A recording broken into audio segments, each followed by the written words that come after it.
Avec la taxe d'apprentissage, donnons-leur des ailes.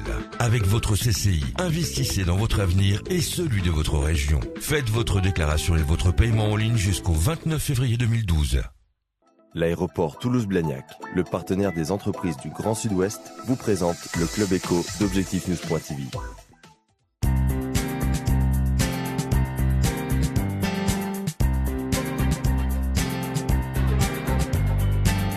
Bonsoir, merci de nous rejoindre sur objectifnews.tv. Nous recevons aujourd'hui Dominique Pont. Bonjour. Bonjour. Vous êtes directeur de la clinique Pasteur à Toulouse.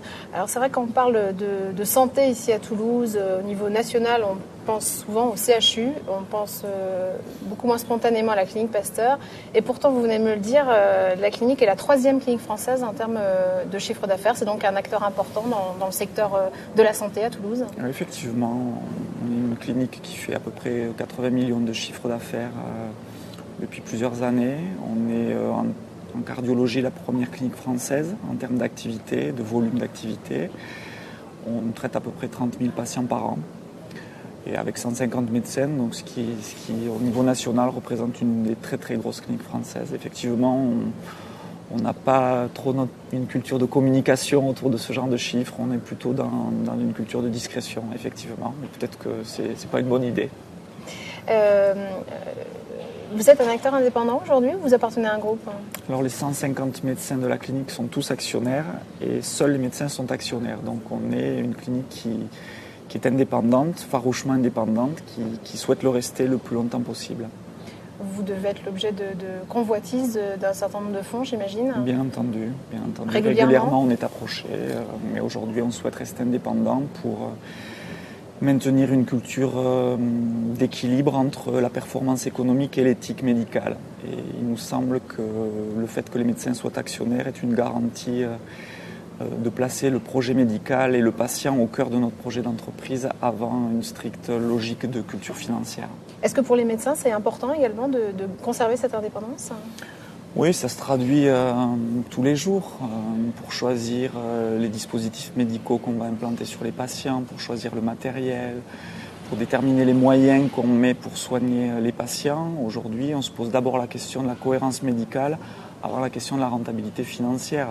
Dans d'autres établissements où la logique serait inversée, le quotidien des médecins s'en trouve forcément bouleversé. Qui sont vos concurrents aujourd'hui à Toulouse ? Alors sur la région Midi-Pyrénées et Toulouse en particulier, on a tous les groupes possibles, à part la Générale de Santé. C'est-à-dire que vous avez les groupes Vitalia, Védici, Capio, Médipartenaires, qui sont des groupes qui possèdent plusieurs cliniques sur la région. Donc on peut considérer... Il y a eu beaucoup de mouvements financiers ces dernières années. Oui, on est dans une logique actuellement de restructuration du paysage sanitaire, avec effectivement des fonds d'investissement, des fonds de pension qui rachètent des établissements de santé. Aujourd'hui, Pasteur fait partie des indépendants qui souhaitent le rester. Est-ce que vous avez le soutien des pouvoirs publics justement sur ce point ? Alors, de manière générale, on a le soutien de nos tutelles, notamment l'Agence régionale de santé, dans la mesure où ils sentent bien que dans une clinique comme la nôtre, on met en avant une excellence médicale et qu'on assume pleinement notre mission de service public. Donc, ce sont des valeurs qui sont globalement reconnues, validées et soutenues par nos tutelles.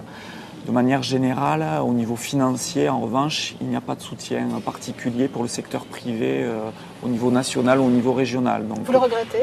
Je le regrette complètement. Je trouve qu'au niveau national, le fait qu'il n'y ait pas de volonté de maintenir une souveraineté française dans le secteur sanitaire privé, alors que le secteur sanitaire privé représente à peu près la moitié de l'offre de soins à côté de l'hôpital, et qu'on laisse partir globalement des établissements de santé français privés, des cliniques, dans les mains de fonds de pension étrangers ou d'investissements étrangers, je trouve que c'est regrettable d'un point de vue citoyen, tout simplement. Et les patients ne le savent pas forcément. Non, on communique peu là-dessus, et c'est peut-être là encore une fois un tort peut-être. Alors vous le disiez au début de cette interview, la clinique Pasteur est particulièrement experte dans le domaine de la cardiologie et également de la cancérologie. Vous venez d'ailleurs d'inaugurer un nouveau bâtiment qui s'appelle l'Atrium. Est-ce que vous pouvez nous en dire quelques mots ? Alors effectivement, historiquement, depuis plus de 50 ans que la clinique existe, l'axe fort reconnu internationalement d'ailleurs, c'est l'axe cardiologie. Donc la clinique Pasteur est la première clinique française en cardiologie. Quand je parle de cardiologie, c'est cardiologie, chirurgie cardiaque, pneumologie, diabétologie et les plateaux techniques inhérents à ce type d'activité, donc pour la prise en charge des patients atteints de maladies cardiaques. Donc ça, c'est l'axe historique de la clinique. La cancérologie est notre axe en développement et le deuxième axe donc fort de l'établissement qu'on développe depuis à peu près une dizaine d'années.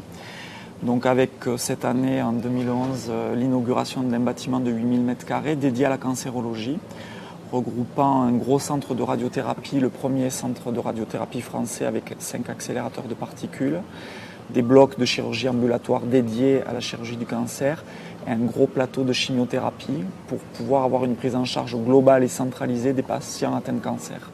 Quels sont vos liens avec l'Oncopole? Est-ce qu'il y a un pôle aussi recherche et développement?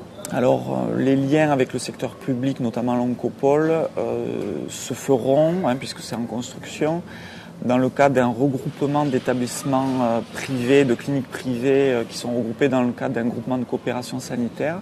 Tous les établissements qui travaillent sur le domaine de la cancérologie on est en relation aujourd'hui avec l'Oncopole pour tout le volet recherche et innovation.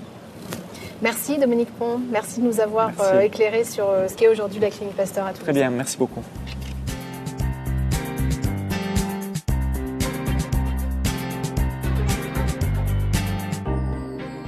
Avec la taxe d'apprentissage, donnons-leur des ailes.